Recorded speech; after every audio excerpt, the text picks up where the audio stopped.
10, 9, 8, 7, 6, 5, 4, 3, 2, 1.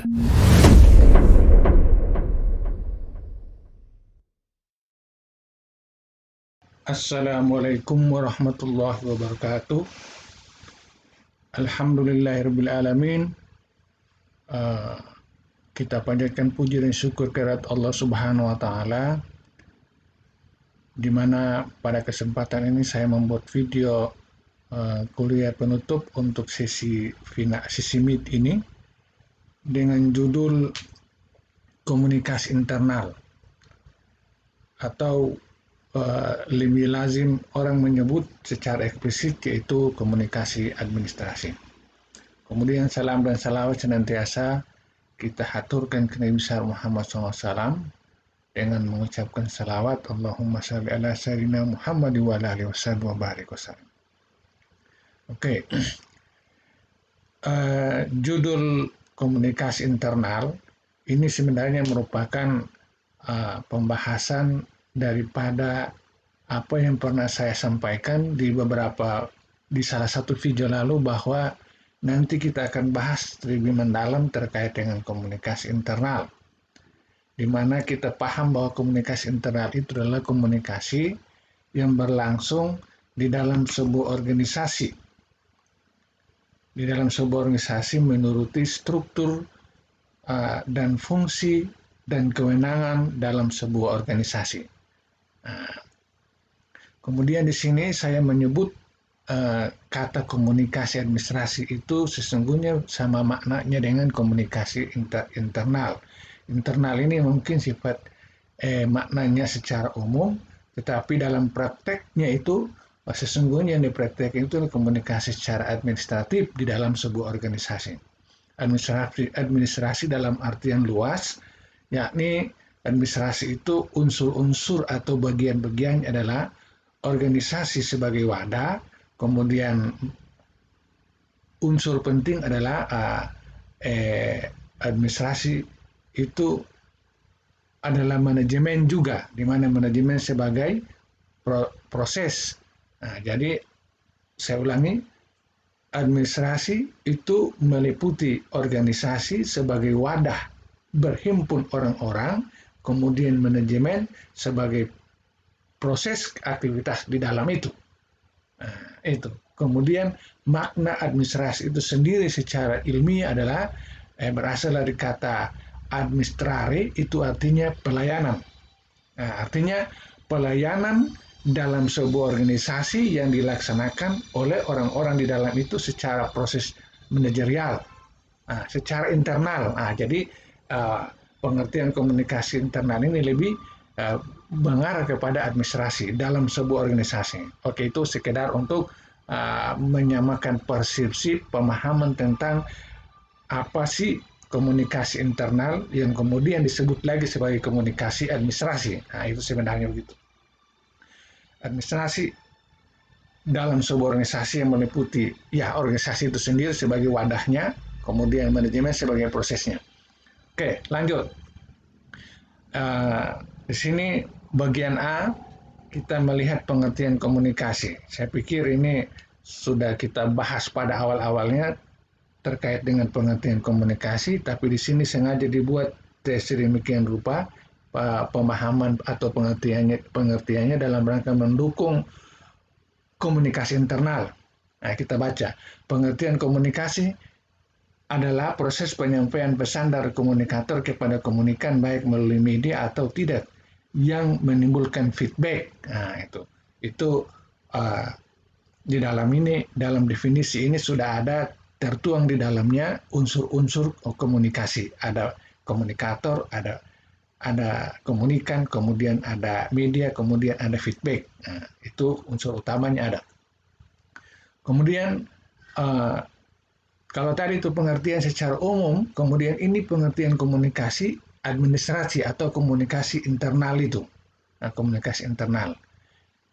Ini ada sudut pandangnya, ini ada 6. Yang dimaksudkan dengan komunikasi internal atau saya sebut sebagai komunikasi administrasi karena ada di dalam organisasi dan meliputi proses organisasi, lalu administrasi sebagai makna pelayanan. Administrasi itu artinya adalah pelayanan.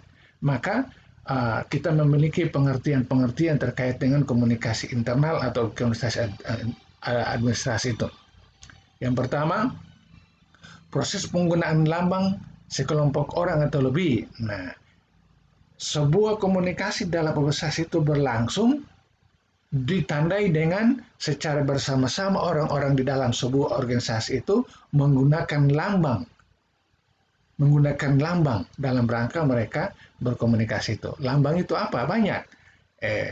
Misalnya mulai pertama daripada wujud sebuah tempat kantor, kemudian di dalamnya ada label-label, misalnya punya dari luar ada papan namanya, kemudian masing-masing orang punya pakaian seragam yang menunjukkan dia adalah anggota organisasi itu, kemudian di dalamnya itu mereka bekerja. Misalnya menggunakan surat menyuratnya, ada aturan-aturan terkait dengan membuat surat, ada mulai dari mana kopnya menggunakan logonya, kemudian seterusnya ada konotasi-konotasi tertentu lagi ataupun alamat-alamat tertentu yang ada di situ. Kemudian berbagai macam, apalagi menggunakan jaringan-jaringan internet, ada emailnya, ada nomor HP-nya, ada nomor teleponnya, kemudian websitenya, semuanya itu jadi dimaksudkan sebagai lambang yang digunakan oleh mereka secara bersama-sama. Sekelompok orang atau lebih, sekelompok orang bisa tim-tim kerja, lebih itu berarti banyak tim di dalam. Begitu. Nah, kemudian mengandung makna juga komunikasi administrasi atau komunikasi internal itu mengandung arti juga bahwa itu adalah komunikasi antar persona, nomor 2. Nah, antar persona. Artinya komunikasi internal atau komunikasi administrasi dalam organisasi itu sesungguhnya dia berlangsung sebagai komunikasi antar persona, artinya antar orang perorangan. Nah, jadi tadi menggunakan lambang, kemudian berlangsung dengan melibatkan orang perorangan, antar persona, antar satu orang dengan orang lain, antar satu pegawai dengan pegawai yang lain, antar satu pegawai satu karyawan dengan karyawan lain. Kemudian yang ketiga, makna komunikasi administratif juga adalah sebagai proses dilakukan dalam rangka kerjasama, give and take, timbal balik bilateral. Nah itu, jadi komunikasi internal itu digunakan dalam sebuah organisasi dalam rangka saling memberi dan menerima. Nah, artinya di dalam sebuah organisasi itu komunikasi berlangsung dalam rangka mereka saling memenuhi kebutuhan mereka di dalam. Misalnya seseorang atau satu bagian meminta atau berkomunikasi berkomunikasi dengan bagian lain dalam rangka atau dengan maksud untuk mendapatkan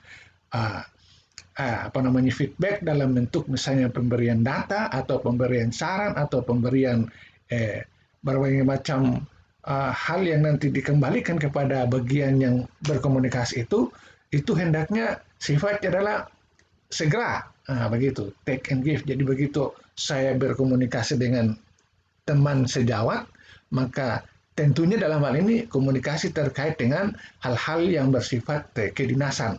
Begitu saya sampaikan, maka segera harus dia menindaklanjuti apa yang saya maksudkan, supaya saya bisa melaksanakan tugas dengan apa yang dia sampaikan kembali itu. Jadi sistemnya adalah take and give, tidak boleh menunda. Ya, karena kapan misalnya satu bagian berkomunikasi dengan bagian lain dengan maksud meminta sesuatu tetapi tidak segera diberikan, maka bisa membuat roda organisasi itu terhambat karena komunikasi take and give itu tidak jalan. Nah, makna take and give ini adalah harus segera saling memenuhi. Saya minta, maka segera harus saya diberikan. Anda minta, maka segera harus saya berikan. Supaya proses dalam pelayanan organisasi itu, kata administrasi itu artinya pelayanan itu bisa berjalan dengan baik antar satu bagian lain. Terkait dengan misalnya data ataupun informasi ataupun berbagai macam, apakah yang tertulis dengan menggunakan arsip dan seterusnya, dokumen-dokumen dan seterusnya. ya atau yang tentunya itu mereka punya kode-kode yang seperti yang dibahas di atas atau lambang-lambang yang sudah mereka gunakan sendiri. Kemudian yang keempat terkait dengan pemahaman ini juga adalah penggunaan lambang bersama-sama oleh anggota organisasi. Ya, penggunaan lambang bersama-sama. Tadi kata lambang juga yang menu pertama tetapi menunjukkan sekelompok orang. Tetapi yang di sini menunjukkan secara bersama-sama artinya satu kode atau satu lambang atau satu simbol yang digunakan dalam berkomunikasi itu diberlakukan secara menyeluruh di dalam sebuah organisasi itu.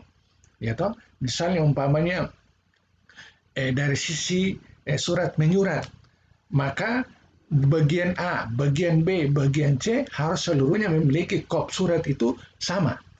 Kemudian nomor suratnya sama. Kemudian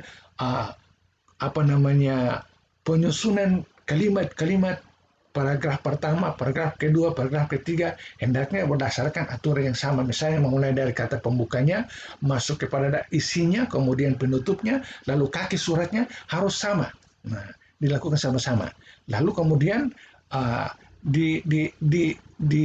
dikomunikasikan antar mereka secara bersama-sama. Nah, itu secara bersama-sama. Nah, maksudnya begitu.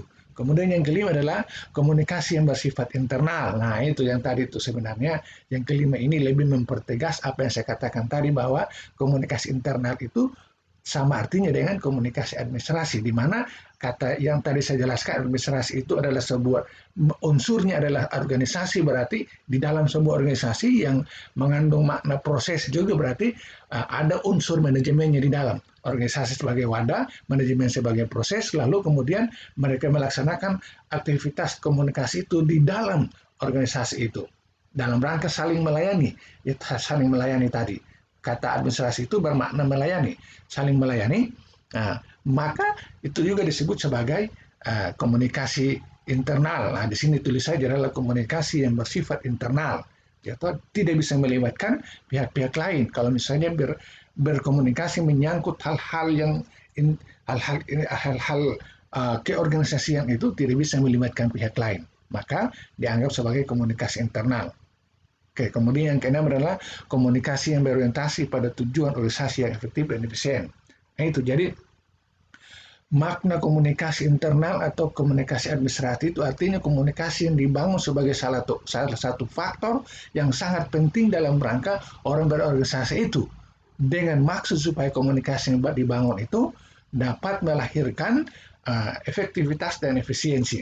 Nah, sebenarnya saling mendukung pengertiannya di sini. Komunikasi yang berlangsung dengan orientasi untuk menciptakan efektivitas dan efisiensi dalam organisasi, maka komunikasi itu harus berjalan dengan metode give and take, saling memberi. Seperti yang saya katakan tadi, harus secara personal ataupun secara kolektif dalam sebuah organisasi. Ketika komunikasi itu berlangsung antar satu bagian dengan bagian, satu berlaku sebagai komunikator, satu sebagai komunikan, maka pesan-pesan itu harus saling mereka memenuhi. Feedbacknya harus segera terjadi. Karena kalau feedbacknya terlambat, dengan demikian akan menghambat proses organisasi. Dengan demikian tujuan organisasi akan terhalangi. Nah, itu maksudnya kayak begitu. Oke. Kemudian yang berikut, ciri-ciri khusus komunikasi internal atau komunikasi administrasi. Ada 3 ciri khusus kita bicara tentang komunikasi internal ini, atau ciri-ciri, ya, tanda-tanda khusus atau karakteristik lah begitu, karakteristik daripada komunikasi internal, yaitu pertama, informasi harus berasal dari dan diperuntukkan bagi anggota organisasi itu sendiri. Nah, itu tadi tuh. Jadi tadi itu kita sebut sebagai komunikasi yang berorientasi atau yang ada di dalam sebuah organisasi. Itu sebenarnya di sini dianggap sebagai salah satu ciri daripada komunikasi internal itu, yaitu pesan-pesan atau informasi yang beredar di dalam itu, di dalam sebuah organisasi itu ya memang berasal dalam organisasi itu sendiri, misalnya dari bagian A, dan diperuntukkan bagi orang-orang atau bagian lain dalam organisasi itu sendiri. Nah, apakah orang dengan orang, bagian dengan bagian, tim dengan tim, level bawah dengan level tengah langsung, bawahan dengan atasan langsung ataupun atasan tidak langsung, yang berlangsung di dalam itu Maka itu merupakan salah satu ciri daripada komunikasi internal. Kemudian ciri yang kedua adalah informasi harus ada relevansinya dengan pelaksanaan tugas dan tujuan organisasi. Ini jadi semua yang disampaikan dalam pesan-pesan dalam internal itu harus ada kaitannya dengan pelaksanaan tugas. Sering-sering saya sebut dengan istilah kedinasan. Hal-hal yang sifat dinas, yang sifat formal di dalam organisasi itulah yang harus dikomunikasikan. Tidak boleh hal lain. Kalau dikomunikasikan hal lain, ya seperti pernah kita sampaikan juga bahwa ada komunikasi formal, ada juga komunikasi informal. Nah, informal itu berarti hal-hal yang bersifat longgar, tidak terkait lagi dengan hal-hal yang berkeorganisasian.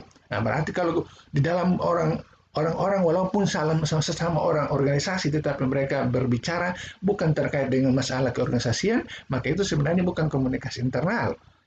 Lalu kemudian disebut sebagai komunikasi informal, karena dia bersifat sangat longgar terkait dengan urusan-urusan kepribadian. Nah, sementara ini dimaksudkan sebagai salah satu ciri daripada komunikasi internal atau komunikasi administrasi itu adalah informasi harus ada relevansinya, artinya ada kaitannya, ada hubungannya, ada mendukung dan seterusnya terkait dengan pelaksanaan tugas dan tujuan untuk menciptakan pertujuannya organisasi. Itu dimaksudkan salah satu ciri daripada komunikasi administrasi. Kemudian yang berikut adalah sebagai salah satu ciri juga, yaitu informasi harus mendukung pelaksanaan tugas dan tujuan organisasi. Nah, itu. Jadi lebih mempertegas lagi. Tadi di atas bukan sekedar relevansinya saja, tapi relevansinya itu benar-benar mendukung. Nah, bisa saja ada relevansinya pesan-pesan itu, tapi tidak memberikan dukungan. Nah, misalnya minta data tentang ada bagian dari pemasaran, minta data dari bagian keuangan, datanya itu yang terkait adalah dengan misalnya penjualan, malah dia memberikan hasil data tentang produksi.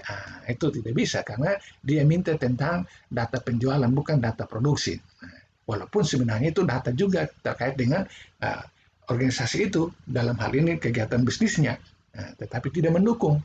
Dalam arti bagian pemasaran ingin mengambil keputusan terkait dengan masalah pemasaran, maka dia membutuhkan data yang terkait dengan misalnya penjualan, periode-periode penjualan masa lalu. Itu seperti begitu. Banyak contoh di dalam. Artinya selain relevan sekaligus dia mendukung. Itu adalah ciri-ciri daripada orang berkomunikasi dalam organisasi. Saya ulangi atau saya ringkas ciri-ciri dari sebuah komunikasi dalam organisasi atau komunikasi internal. Saya sebut komunikasi administrasi itu adalah yang pertama, komunikasi itu berasal dan diperuntukkan untuk orang dalam organisasi itu sendiri. Kemudian yang kedua, ada hubungannya atau relevansinya dengan pelaksanaan tugas organisasi untuk mencapai tujuan. Dan yang ketiga adalah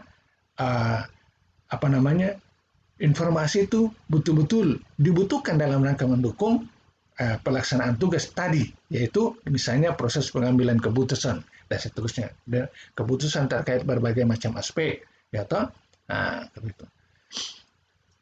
Kita baca ada tulisan juga di bawah, yaitu komunikasi administrasi atau komunikasi internal adalah penyampaian pesan secara timbal balik di antara anggota untuk menumbuhkan saling pengertian dalam rangka mencapai tujuan organisasi secara efektif dan efisien. Nah itu, jadi komunikasi internal atau komunikasi administrasi di sini tekanannya adalah komunikasi timbal balik tadi itu.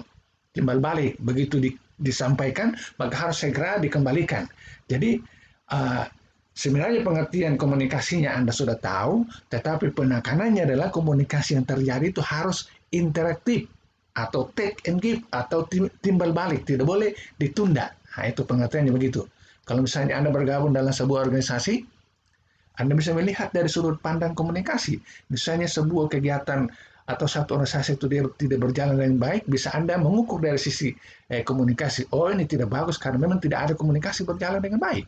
Ya, atau misalnya bagian A, mereka tidak terbuka dalam rangka memberikan informasi kepada bagian B, sehingga itu menyebabkan kita mandek. Itu bisa jadi kan begitu. Organisasi apa saja bisa Anda menilai sebuah organisasi itu dia berjalan dengan baik atau tidak baik, bisa dari sisi sudut pandang komunikasi, ya toh. Kadang-kadang begitu, misalnya dalam praktek dunia nyata itu banyak karyawan-karyawan yang merasa mereka itu misalnya egois sehingga ada informasi yang penting mestinya didukung, harus diberikan kepada orang lain, mereka membuat seakan-akan mereka itu sangat dibutuhkan, sehingga informasi yang ada pada mereka itu bagaimana cara untuk dapatkan itu dengan cara yang susah. Padahal dia tidak sadar bahwa informasi atau data itu dibutuhkan pihak lain untuk mengembangkan organisasi itu secara bersama-sama. Nah, kayak begitu. Nah, jadi inti yang ditekankan di situ adalah komunikasi internal itu, selain ciri-cirinya tadi ataupun hal yang kita sebutkan tadi, itu yang paling utama itu adalah sifatnya harus timbal balik. Atau timbal balik ini mungkin definisi lebih lebih diperluas daripada makna standar yang pernah kita sebut adalah umpan balik itu. Umpan baliknya itu harus segera. Jadi begitu timbal balik ini artinya begitu dikasih informasi, maka segera harus dikembalikan pesannya itu dalam bentuk feedbacknya. Nah, feedbacknya itu. Nah, supaya terciptalah itu yang ditulis di bawah ini, yaitu tujuan organisasi bisa tercapai dengan efektivitas, yaitu penghematan waktu, kemudian efisiensi, yaitu penghematan biaya.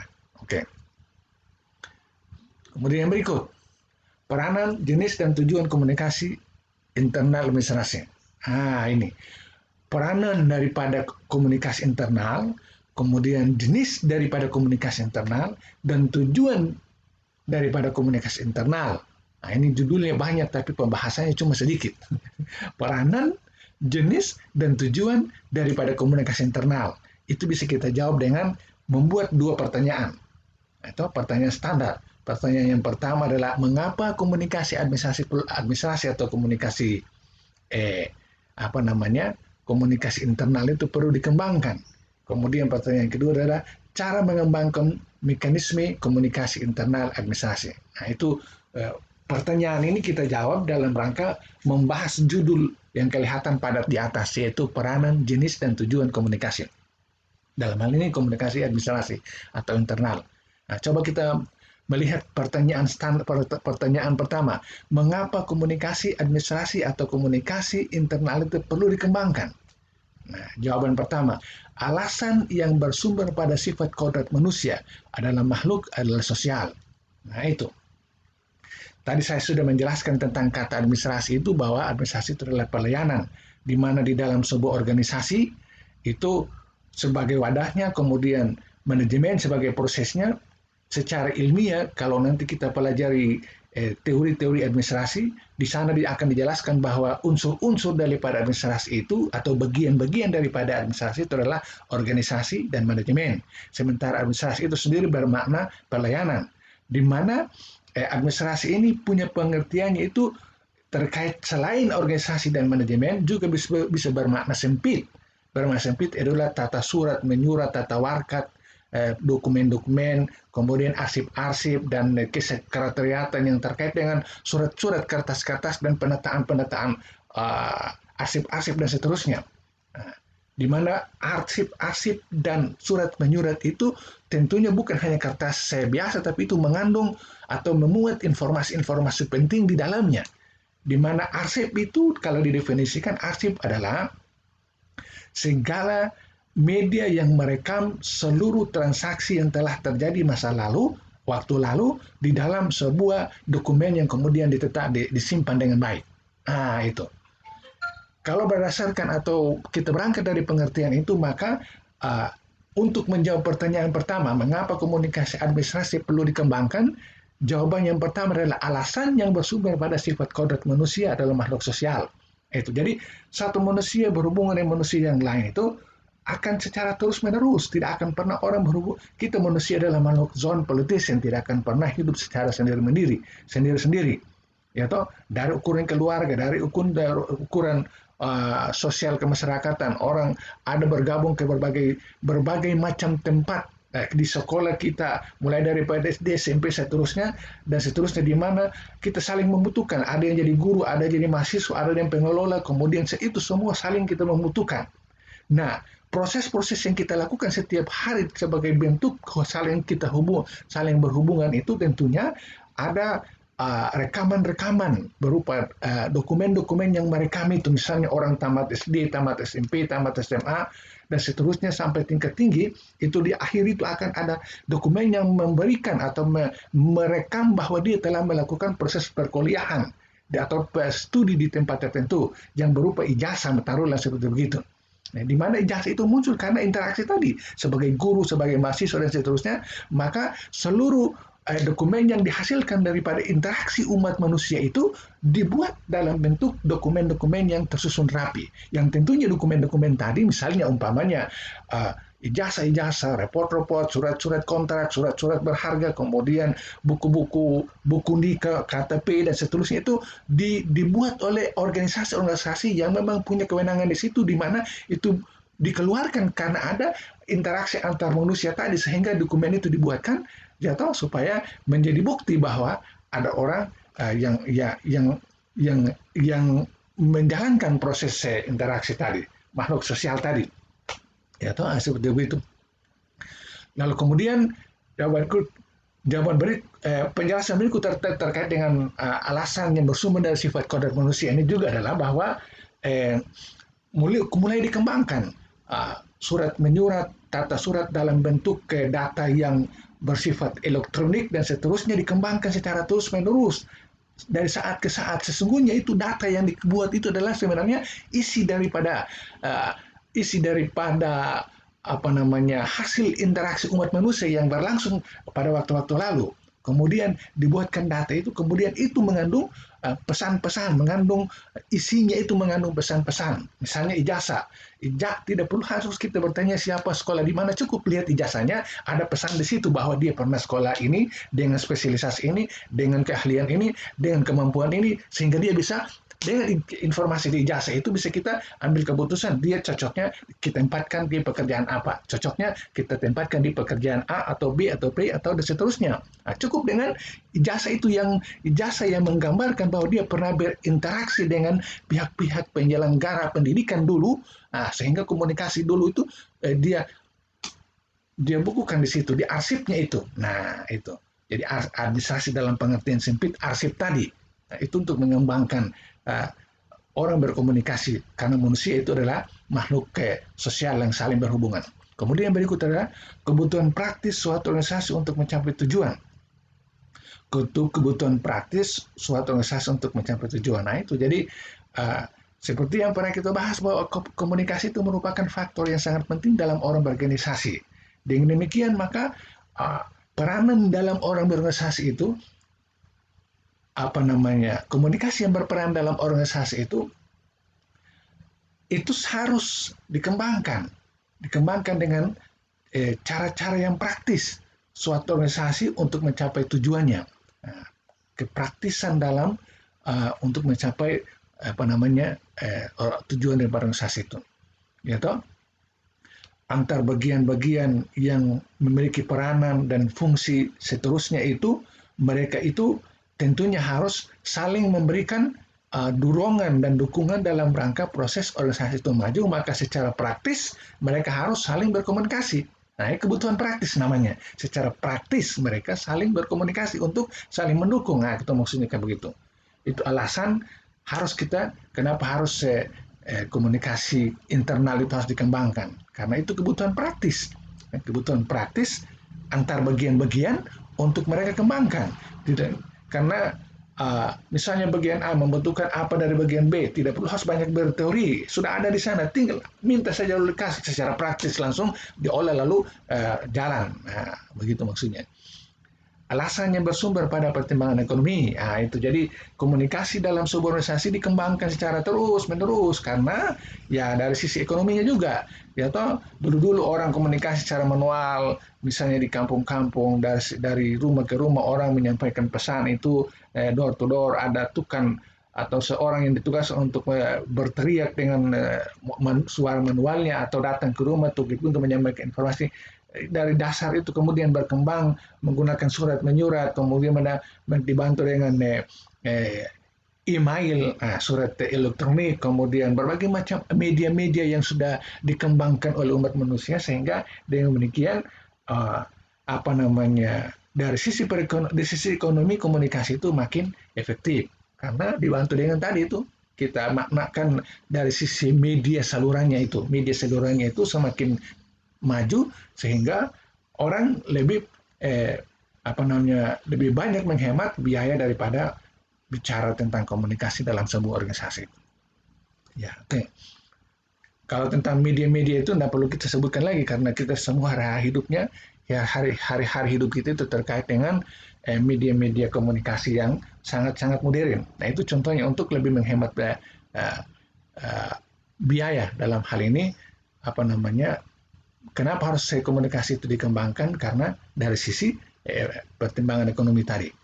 Oke. Kemudian yang berikut, cara mengembangkan mekanisme komunikasi internal organisasi. Nah, ini cara mengembangkan mekanisme komunikasi internal atau administrasi. Kita baca saja, pimpinan sebagai pihak yang memulai komunikasi. Pimpinan harus mampu menimbulkan kepercayaan pada bawahan meskipun ia juga manusia. Pimpinan harus mengadakan pendekatan kekeluargaan. Artinya, judul yang kedua, cara untuk mengembangkan komunikasi lebih bagus dalam sebuah organisasi itu sesungguhnya itu di sini ada tiga-tiganya semua ada pada seorang aktor. Cara mengembangkan komunikasi dalam sebuah organisasi itu ada pada satu orang aktor. Aktornya itu sebagai komunikator, dalam hal ini pimpinan. Pimpinanlah yang harus menggerakkan yang namanya komunikasi itu.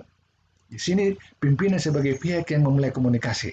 Pimpinan ada di atas, kemudian dia bersuara ke bawah dalam berbagai macam bentuk instruksi, perintah, larangan, himbauan, kemudian penilaian ataupun permintaan dengan menggunakan keterampilan-keterampilan yang ada pada dirinya, dalam hal ini keterampilan komunikasinya, untuk menggerakkan semua orang di bawah untuk ikut terlibat secara bersama-sama dalam proses komunikasi.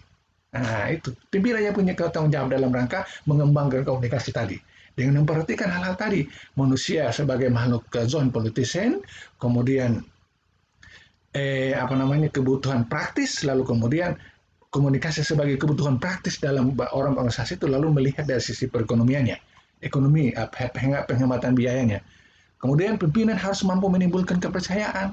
Itu jadi sebuah komunikasi itu bisa berlangsung bagus itu sebenarnya bisa didorong oleh seorang pimpinan bahwa seorang karyawan itu ya mungkin dari sisi faktor kemanusiaan seperti yang kita sudah bahas bahwa ada hambatan-hambatan komunikasi itu ada sisi kemanusiaan yang dia merasa bahwa dia kurang percaya diri karena mungkin ada kelemahan-kelemahan, yaitu pimpinan harus melihat sisi positif, sisi keunggulnya daripada orang itu lalu kemudian diangkat dan memberikan kepercayaan diri kepada orang itu seperti misalnya mengatakan kamu bisa, kamu mampu, kamu oke, kamu harus, kamu keren. Nah, itu kata-kata kayak begitu. Kata kamu keren dan seterusnya. Sehingga orang itu ada kepercayaan diri, lalu kemudian dia bisa ikut dalam berkomunikasi.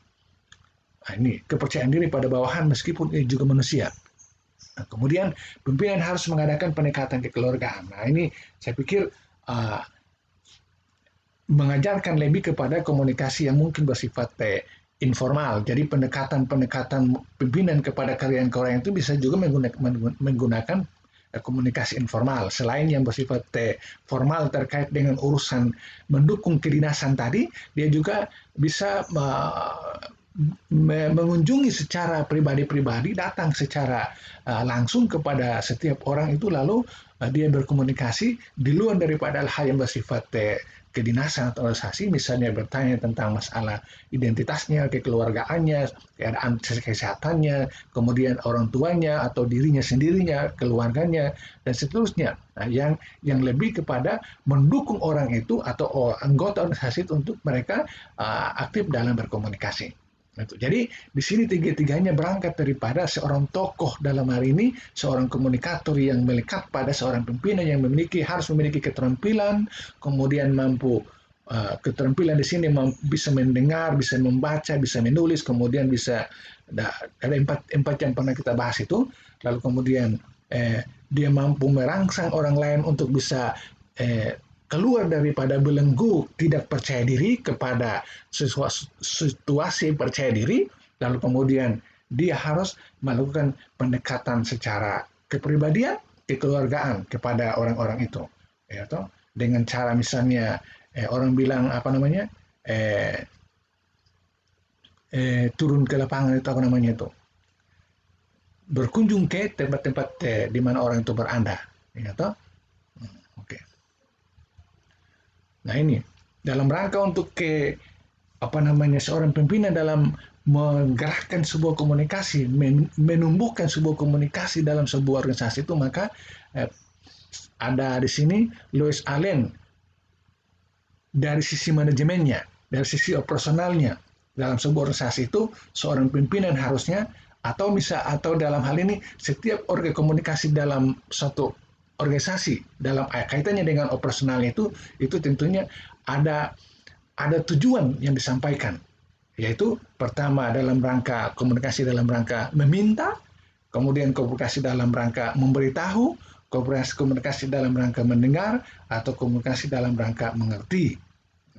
Ya toh? Jadi meminta dan memberitahu itu biasanya ada pada seorang komunikator. Kemudian mendengar dan mengerti itu ada pada seorang komunikan. Itu harus berlangsung dalam sebuah organisasi di mana meminta itu terkait dengannya, meminta informasi, meminta nasihat, meminta saran dan kritik. Begitu. Seorang bawahan bisa meminta informasi. Begitu pula seorang atasan bisa meminta informasi tentang berbagai macam. Yaitu dia seorang pimpinan melakukan komunikasi dalam rangka meminta informasi dari seluruh bagian-bagian, seluruh unit-unit, bahkan setiap orang pribadi di dalam sebuah organisasi itu bisa mendapatkan informasi dalam rangka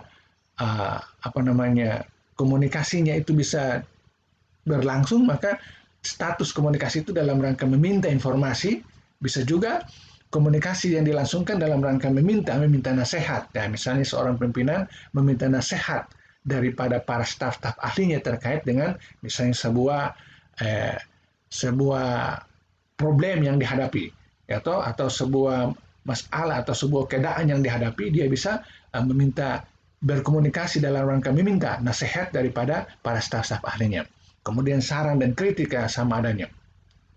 Kemudian komunikasi dalam manajemen itu juga dalam rangka memberitahu, itu penyampaian ide-ide, laporan dan seterusnya. Seseorang yang secara berkala atau bagian yang secara berkala menyampaikan laporan kepada atasan langsung ataupun atasan yang tidak langsung, itu sesungguhnya adalah bentuk komunikasi, tapi dalam rangka memberitahu, yaitu laporan-laporan tadi. Jadi orang yang mengirim laporan dalam rangka memberitahu kepada orang-orang yang mendapatkan laporan itu sebenarnya dia ada pada posisi komunikator. Nah, kayak begitu. Apakah itu yang terkait dengan pemerintahan itu penyampaian ide-ide, gagasan-gagasan, ataupun pemikiran-pemikiran tentang bagaimana suatu metode daripada pengembangan organisasi itu sendiri, ataupun misalnya laporan-laporan terkait dengan apa yang telah dilaksanakan, pencapaian-capaian dari berbagai macam bagian-bagian, dimensi-dimensi atau departemen-departemen itu disampaikan kepada bagian-bagian lain yang membutuhkan laporan itu. Nah, kemudian dalam proses berkomunikasi dalam organisasi juga terkait dengan dalam rangka mendengar, pernah kita membahas terkait dengan keterampilan orang mendengar itu memiliki posisi yang terbaik, yang sangat signifikan, yaitu sekitar 30% dalam orang berkomunikasi hendaknya orang itu memiliki keterampilan mendengar itu sekitar 30%. Nah, kalau sudah kita berposisi menjadi pendengar, maka kita harus menahan emosi kita. Emosi, keinginan untuk membantah, keinginan untuk mencela, atau keinginan untuk menghindar itu harus dihindari supaya kita menjadi pendengar yang setia. Maka dengan demikian, maka informasi yang masuk daripada misalnya sebuah organisasi itu kita bisa dapat menerima dengan baik, sehingga membantu operasional kegiatan manajemen dalam sebuah organisasi. Kemudian terkait dengan mengerti. Mengerti di sini tadi saya katakan nomor 3 nomor 4 yaitu dengar dan mengerti itu adalah pada posisi seseorang sebagai komunikan, bukan komunikator. Kalau komunikator yang dua di atas yaitu meminta atau memberitahu. Sedangkan seorang komunikan itu dituntut untuk memiliki keterampilan mendengar bagus, kemudian mengerti. Ya, pengetahuan, saya mengerti di sini pengetahuan yang mendalam tentang motivasi manusia. Ya toh? Mengerti tentang misalnya apa yang disampaikan itu dalam rangka meningkatkan kualitas atau meningkatkan skill atau meningkatkan pengetahuan daripada orang-orang itu, hendaknya itu punya keterampilan mampu mengerti dengan baik. Nah, orang-orang dalam sebuah organisasi itu mampu mengerti dengan baik seluruh pesan-pesan yang disampaikan. Misalnya petunjuk pekerjaan, petunjuk pelaksanaan, pedoman kegiatan, kemudian standar-standar operasional yang disampaikan harus dimengerti, mengerti dengan baik. Dan sebenarnya bukan sampai di situ mengerti saja. Setelah dia mengerti tentang apa itu, dimengerti secara mendalam, kemudian memotivasi dirinya untuk melaksanakan kegiatan dengan baik. Atau bisa mengerti arti di balik kata-kata dan seterusnya. Jadi seorang komunikan itu memiliki keterampilan mengerti makna di balik setiap untaian kata yang disampaikan. Semua diksi yang disampaikan, kita punya kemampuan untuk memahami setiap misalnya kata-kata ilmiah, kata-kata populer, atau konsep-konsep yang kalau diterjemahkan memiliki makna yang luas, itu seseorang komunikan harus mampu punya pengetahuan sampai di situ. Dengan demikian, kalau seluruh pendapat Lewis Allen terkait dengan kita sebut sebagai keterampilan komunikasi ini, kalau dimiliki oleh setiap orang dalam sebuah organisasi, maka sesungguhnya sebuah organisasi itu akan berjalan secara efektif dan efisien mencapai tujuannya, karena orang membuat komunikasi sadar bahwa komunikasi dalam rangka meminta, kemudian komunikasi dalam rangka memberitahu, kemudian komunikasi yang terjadi itu harus didengar, kemudian harus dimengerti dengan baik. Seluruhnya itu harus berlangsung secara operasional. Kata manajemen di sini mengandung makna operasional dalam sebuah organisasi. Nah, kalau gitu. Jadi penjelasannya kayak tadi. Oke. Itu tadi semua adalah penjelasan bagian A, kemudian ini bagian B. Kita harus selesaikan ini. B, komunikasi internal atau organisasi mempunyai fungsi efek interaktif. Nah, komunikasi internal atau komunikasi administrasi itu mempunyai fungsi interaktif. Nah, sebenarnya ini penjelasan lebih mendalam tentang apa yang saya jelaskan tadi tentang umpan balik, feedback, kemudian take and give tadi itu di sini memperjelaskan lagi sebagai sebuah subjudul, yaitu kita baca fungsi yang menjaga pertukaran informasi, pendapat, sikap agar individu dapat mengadakan penyesuaian sikap antar bagian-bagian dalam organisasi dengan lingkungan organisasi. Nah, itu jadi komunikasi administrasi yang saya tekankan tadi atau saya katakan tadi bahwa intinya itu bagaimana, kalau pengertian komunikasi kan kita sudah paham semua, tapi di sini makna yang paling penting daripada komunikasi internal atau administrasi itu adalah bagaimana komunikasi itu berlangsung secara timbal balik, take and give. Kenapa? Ya karena ini penjelasan ini. Menjaga pertukaran informasi supaya secara efektif informasi itu mengalir secara cepat. Menjaga pendapat daripada orang-orang itu harus segera pendapat itu dikemukakan.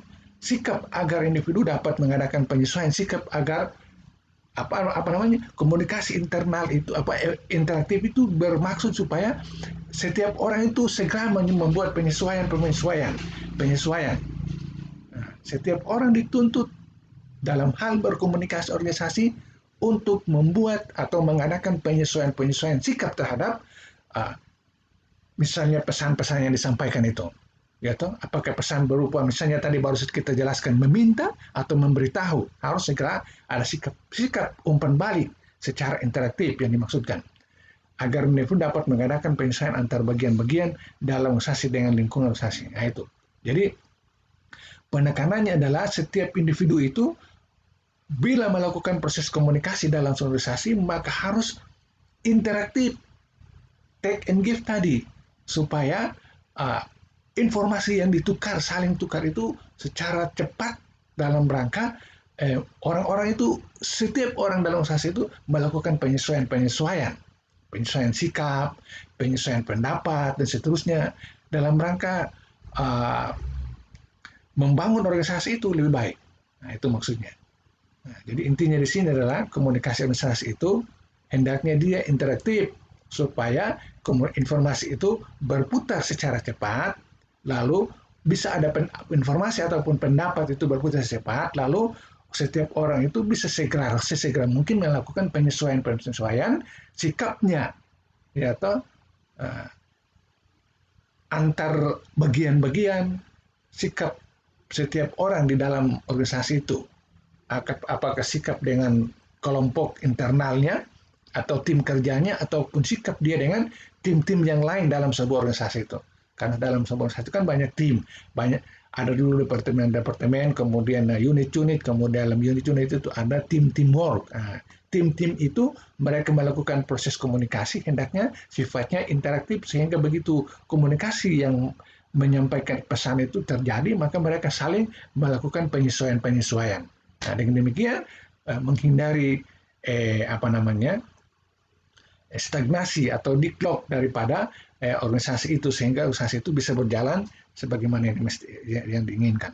Nah, itu makna daripada komunikasi internal mempunyai fungsi interaktif. Oke. Kemudian yang berikut, 7 faktor yang harus diperhatikan agar interaksi komunikasi berjalan secara efektif. Nah, itu 7 faktor yang harus diperhatikan agar interaksi komunikasi berjalan secara efektif. Nah, itu jadi kata interaksi di sini mengandung makna yang tadi itu, kata interaktif tadi. Jadi ada 7 hal yang harus kita perhatikan supaya komunikasi itu berjalan secara timbal balik, secara take and give, secara interaktif, yaitu secara interaksi, saling berhubungan satu bagian dengan bagian lain, unit dengan unit, orang dengan orang, dalam organisasi itu supaya dia berjalan dengan baik. Maka ada 7 hal ini harus kita perhatikan. Yang pertama, saluran komunikasi harus diketahui secara pasti. Nah, itu. Jadi setiap pesan yang disampaikan, ya toh, ataupun pembalik yang diberikan, itu harus kita sudah paham salurannya, ya toh. Misalnya dari bagian A ke bagian B, ya harus langsung ke AB saja, jangan usah melalui bagian-bagian. Ataupun memang sudah ditetapkan bahwa data itu misalnya menggunakan pelayanan satu pintu, ataupun masing-masing pihak langsung berhubungan langsung, saluran-saluran itu sudah ditetapkan, maka harus segera dimengerti supaya begitu informasi disampaikan, baik dari komunikator ataupun komunikan, dari tiap-tiap orang itu sudah tahu persis salurannya, ya toh. Nah, saluran-saluran itu bisa saluran dalam bentuk media ataupun dalam bentuk internet, jaringan-jaringan internet dan seterusnya. Ada nomor atau link atau dan seterusnya, nomor HP, link, nomor website dan seterusnya. Kemudian saluran komunikasi harus sependek mungkin. Nah, ya toh, dalam sebuah organisasi yang mau maju, maka hendaknya dibuat saluran itu sependek mungkin sehingga penyampaian pesan itu dari komunikator kepada komunikan, kemudian dikembalikan kepada komunikan, feedbacknya tadi, atau di sini disebut dengan kata interaksinya itu interaktif kembali, itu harus dibuat sedemikian rupa pendek, ya toh. Kalau misalnya dalam kantor itu kantor itu terdiri daripada ruangan-ruangan sekat-sekat yang banyak, atau ada terdiri daripada lantai-lantai yang sekian banyak, maka dipikirkan bagaimana caranya untuk komunikasi itu dibuatkan jaringan internal dengan menggunakan kabel-kabel kah, ataupun secara nirkabel dan seterusnya. Kemudian harus ada saluran komunikasi formal dan dalam komunikasi. Harus ada saluran komunikasi formal dalam komunikasi. Maksudnya dalam komunikasi yang ada itu memang harus saluran yang diketahui itu harus saluran yang formal, yang ditetapkan bahwa memang itu sudah ditetapkan seperti itu adanya, supaya dari situ kita menyalurkan informasi itu. Jadi bisa menggunakan saluran-saluran lain. Misalnya ada nomor sentral, kemudian nomor tiap-tiap bagian, kemudian ataupun link-link, ataupun web-web, ataupun kotak-kotak suara, atau kotak-kotak saran dan seterusnya. Itu dibuatkan sedemikian rupa, kotak-kotak saran, ataupun misalnya ada kurir-kurir yang sudah ditetapkan, untuk mengantarkan dari satu bagian dengan bagian lain, atau dengan tentunya dilengkapi dengan dokumen-dokumen ketata suratan yang lengkap, atau misalnya surat itu harus ada buku-buku ekspedisi, tanda tangan pembawa, kemudian tanda tangan penerima harus jelas. Siapa yang punya kewenangan di situ, siapa punya kewenangan mengantar, siapa punya kewenangan menerima, harus jelas. Kemudian penataannya juga harus jelas. Menata misalnya surat masuk itu, surat yang beredar itu masuk dari pagi, siang, sore, setiap hari masuk, disusun secara kronologis supaya dimengerti. Nah, Kemudian setiap komunikasi harus melalui saluran yang lengkap, tingkat hierarkinya. Ini sebenarnya barusan saya jelaskan tadi. Setiap komunikasi dalam organisasi itu harus memiliki tingkat hierarki. Ya toh, misalnya kita pandang dari sisi struktur organisasi ada level manajemen, top manajemen, kemudian middle manajemen, kemudian lower manajemen. Bagaimana caranya untuk bagian-bagian terbawah menyampaikan surat kepada bagian paling teratas? Harus melalui saluran-saluran mana? Nah, harus ada itu.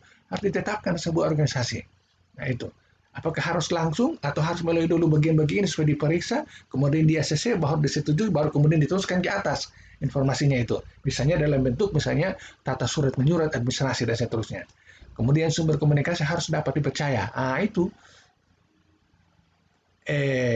pesan-pesan yang diperoleh atau pesan-pesan yang diinginkan oleh pihak-pihak membutuhkan informasi itu harus betul-betul daripada orang yang atau bagian-bagian yang dipercaya atau orang yang dari asalnya, kemudian orang yang membawa, kemudian isinya itu harus dipercaya dengan baik. Dipercaya, tidak bisa, apalagi pesan-pesannya itu berupa misalnya surat kaleng atau pernyataan-pernyataan hoak dan seterusnya, itu berbahaya. Maka harus komunikasi itu harus dipercaya dalam artian pesan-pesan itu bersumber daripada orang yang punya kewenangan dan disampaikan melalui seluruh saluran yang memang resmi, kemudian seluruh informasi berupa data atau apa saja yang di dalam itu betul-betul adalah kredibel adanya. Kemudian selama proses komunikasi terjadi, saluran tidak boleh diganggu, diselingi. Nah, itu selama komunikasi antar bagian-bagian tadi berlangsung, jangan diganggu. Ya, terus apalagi misalnya misalnya terakhir ini kita melihat ada orang berkomunikasi menggunakan video call, misalnya menggunakan alat Zoom. Itu ketika seseorang lagi berbicara, maka seluruhnya harus mute. Tidak boleh bersuara, nanti mengganggu. Saluran terganggu, seperti itu contoh terkini. Tapi kalau misalnya dalam sebuah organisasi yang dimaksudkan di sini adalah misalnya surat-surat yang beredar itu harus ditata, model kearsipannya itu harus jelas. Ada surat masuk dari bagian A pagi, kemudian bagian C 2 jam kemudian bagian E 4 jam kemudian. Surat masuk yang berbeda-beda waktu itu harus disusun sedemikian rupa sehingga saling tidak mengganggu. Yang masuk duluan diproses dulu, kemudian yang belakangan berturut-turut secara antrean sehingga salurannya jangan terganggu, supaya pejabat-pejabat yang mengambil kebijakan terkait dengan apa yang tertuang atau apa yang ada dalam pesan-pesan surat itu secara kronologis sesuai dengan waktu terimanya. Jangan sampai ada yang baru masuk lalu kemudian dijadikan sebagai prioritas lalu diproses lebih dari awal, sementara bagian ada surat-surat yang sudah masuk dari awal diabaikan. Nah, itu berbahaya seperti begitu. Artinya itu sama dengan sudah mengganggu saluran komunikasi. Gitu? Sudah mengganggu saluran komunikasi. Nah, ini kata diselingi, jangan sampai diselingi. Ya toh, diselingi. Nah, ini terkait dengan misalnya surat menyurat. Nah, terkait juga dengan misalnya audio pembicaraan secara langsung dan seterusnya dalam sebuah forum kah, misalnya dalam sebuah rapat kah, dan seterusnya harus ada tata aturan yang diikuti. Ada orang lain lagi berpendapat, berbicara, tidak boleh diselingi.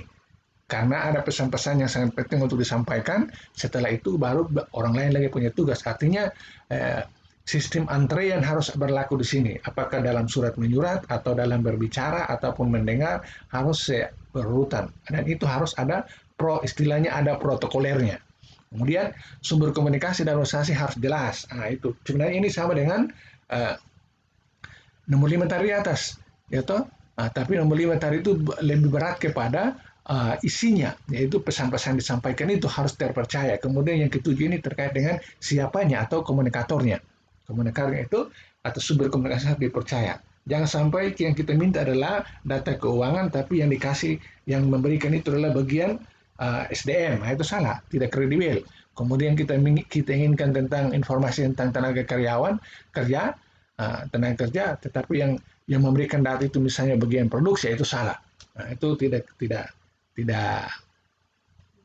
jelas. Nah, seperti itu. Oke, yang berikut. Nah, ini tadi saya mengatakan bahwa komunikasi dalam organisasi itu salah satu faktor yang harus mendukung supaya dia efektif itu adalah komunikasi itu harus berjalan sesuai dengan hierarkinya. Nah, di sini hierarki artinya struktur organisasinya, komunikasi dalam organisasi. Nah, kalau kita melihat struktur ini, mungkin saudara-saudara mahasiswa sudah pahami tentang struktur sebuah organisasi. Itu ada level atas yang berwarna merah, kemudian level yang berwarna hitam keabu-abuan itu adalah level menengahnya, kemudian level di bawah adalah supervisor. Kalau kita menggunakan konsep manajemen, maka ada topnya, kemudian middle-nya, kemudian lower-nya. Nah, di dalam struktur ini kan struktur organisasi yang langsung ada bagian-bagiannya, itu di dalam ini mereka melakukan komunikasi. Nah, komunikasi yang dijalankan ini, kalau dilihat dari struktur ini ada komunikasi dari atas ke bawah, kemudian ada komunikasi dari bawah ke atas, kemudian komunikasi secara literal, atau komunikasi antar bagian-bagian. Nah itu, jadi dalam sebuah komunikasi, dalam struktur organisasinya itu berjalan sesuai dengan hierarkinya itu, alurnya itu komunikasi dari atas ke bawah, dari atas paling tertinggi top manajemennya kepada middle-nya, atau top manajemennya langsung kepada lower-nya, ataupun dari middle manajemennya kepada lower-nya. Begitu pula komunikasi dari bawah ke atas, apakah dari lower manajemennya kepada middle-nya, atau lower manajemennya langsung kepada top-nya, ataupun yang dari middle manajemen kepada top-nya. Nah, itu top manajemennya. Itu kita kenal dengan komunikasi ke atas ataupun komunikasi ke bawah dalam sebuah struktur organisasi. Kemudian komunikasi literal artinya komunikasi antar bagian-bagiannya sederajat. Misalnya kelompok kerja tim A, tim itu saling berkomunikasi, atau naik lagi di sini ada kata supervisor saling berkomunikasi, atau naik lagi bagian-bagian saling berkomunikasi, atau mungkin ada jabatan misalnya staf-staf ahli saling berkomunikasi. Itu antar bagian-bagian itu dalam ilmu komunikasi kita sebut sebagai komunikasi literal atau komunikasi antar bagian-bagian dalam struktur atau hierarki organisasi. Nah, coba kita lihat kegunaannya untuk apa itu, komunikasi atas, komunikasi ke bawah, dan komunikasi literal tadi. Nah, komunikasi ke bawah, yaitu tentunya komunikasi ke bawah adalah komunikasi yang mengalir dari satu tingkatan ke suatu tingkatan yang lebih rendah mengikuti garis perintah dalam sebuah organisasi. Seperti saya jelaskan tadi. Dan tujuannya untuk apa? Nah, di sini menurut Katz dan Kahn pada tahun 1978, tujuan komunikasi dari atas ke bawah itu dalam rangka di sini memberikan pengarahan atau instruksi kerja tertentu. Saya tidak bisa banyak menjelaskan lagi. Memberikan informasi tentang prosedur dan praktik yang profesional, menyampaikan informasi mengapa suatu pekerjaan harus dilakukan, memberikan karyawan mengenai kinerja karyawan, kemudian memberitahu karyawan mengenai kinerja karyawan, kemudian menyajikan informasi ideologi dalam membantu menanamkan pengertian tentang tujuan-tujuan yang akan dicapai. Itu, jadi komunikasi dari atas itu fungsinya adalah antara lain 5 ini.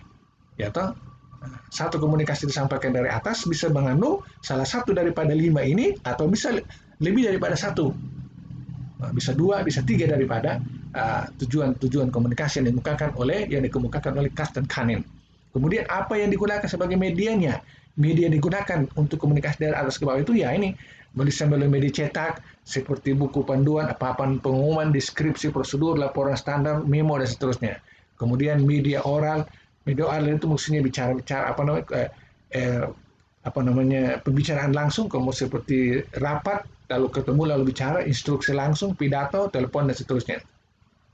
Nah, kemudian ada lagi komunikasi ke atas. Yaitu apa? Komunikasi ke atas adalah komunikasi yang mengalir ke suatu tingkatan yang lebih tinggi mengikuti garis pelaporan dalam sebuah organisasi. Nah, itu jadi di sini ada kata pelaporan, berarti setiap yang ke atas itu namanya pelaporan.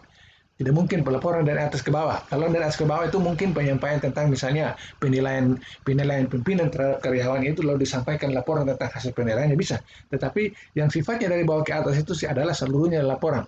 Tujuannya apa? Ya tujuan penyampaian pesan ke atas berupa laporan itu adalah dalam rangka tujuan utamanya adalah memberikan umpan balik kepada atasan mengenai pelaksanaan kerja. Nah, itu. Jadi di sini bisa disampaikan karena ada permintaan dari atas, juga bisa disampaikan hanya sebagai penyampaian berkala yang secara rutin harus disampaikan, tanpa diminta harus disampaikan.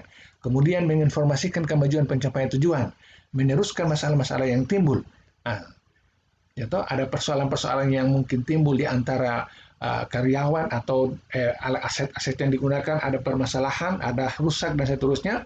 Itu kebijakan tentang bagaimana membuat perbaharuannya itu harus dari atas, maka disampaikan informasi tentang permasalahan itu semua ke atas, baru ada keputusan kebijakan dari atas. Kemudian bentuknya dapat berupa laporan kerja, prosedur, keluhan, kotak saran, konsultasi, angkat jaringan, aspirasi, dan seterusnya. Oke. Kemudian apalagi yang namanya komunikasi lateral tadi adalah komunikasi lateral adalah komunikasi yang terjadi di antara individu yang setara secara horizontal. Itu jadi antara orang-orang yang ada dalam bagian-bagian yang sejajar, atau apakah karyawan-karyawan di bawah sekali atau para middle para pimpinan bagian-bagian atau departemen yang sejajar. Itu seterusnya. Tujuannya apa? Yaitu tujuan utamanya adalah dalam rangka mengkoordinasikan tugas, saling berkoordinasi tugas, kemudian pemecahan masalah lintas unit kerja, saling tukar informasi, kemudian memecahkan konflik antar kelompok. Itu adalah salah satu tujuan daripada komunikasi literal itu. Koordinasi antar tugas, koordinasi tugas. Ya.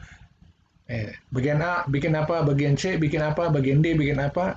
Mari kita koordinasikan tugas, saling kita menopang supaya itu begitu. Kemudian pemecahan masalah lintas unit kerja, ada masalah-masalah yang timbul karena ada pelaksanaan tugas yang saling tidak ada kecocokan antar bagian-bagian, itu harus dilakukan komunikasi untuk menyelesaikan antar mereka. Kemudian saling tukar informasi, ya itu tentunya. Kemudian memecahkan konflik antar kelompok, atau kelompok-kelompok yang ada, misalnya kelompok bekerja di bagian A, kemudian bagian B, ada mereka saling ada konflik internal antar mereka, apakah pemicunya adalah persoalan pribadi dan seterusnya, lalu itu dianggap sebagai pemecahan, maka dianggap sebagai konflik, maka saya kira harus dilakukan komunikasi. Komunikasi yang dimaksud di sini adalah komunikasi antar bagian-bagian itu untuk menyelesaikan secara internal, khusus di antara mereka saja. Apa yang digunakan dalam rangka menyampaikan komunikasi literal ini? Dalam hal ini medianya apa? Ya, media cetak seperti buku panduan, deskripsi prosedur, laporan standar, memo, surat resmi, kemudian media oral seperti rapat, telepon, dan seterusnya. Oke.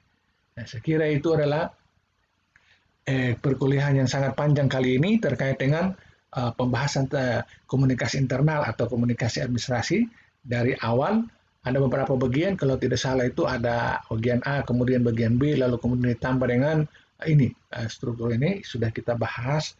Saya berharap Anda bisa mengikuti ini, boleh diputar berkali-kali untuk memahami apa yang saya maksudkan dalam penjelasan ini. Mudah-mudahan bermanfaat buat para pendengar sekalian. Saya mengucapkan banyak terima kasih. Sekaligus saya mau menutupi proses kuliah untuk sesi Meet ini dengan berakhirnya video ini, maka seluruh penyampaian materi sudah selesai. Tinggal memasuki evaluasi. Saya tutup dengan mengucapkan wallahu muwaffiq ila aqwamit thoriq, wabillahi taufiq wal hidayah. Wassalamualaikum warahmatullahi wabarakatuh. Peace.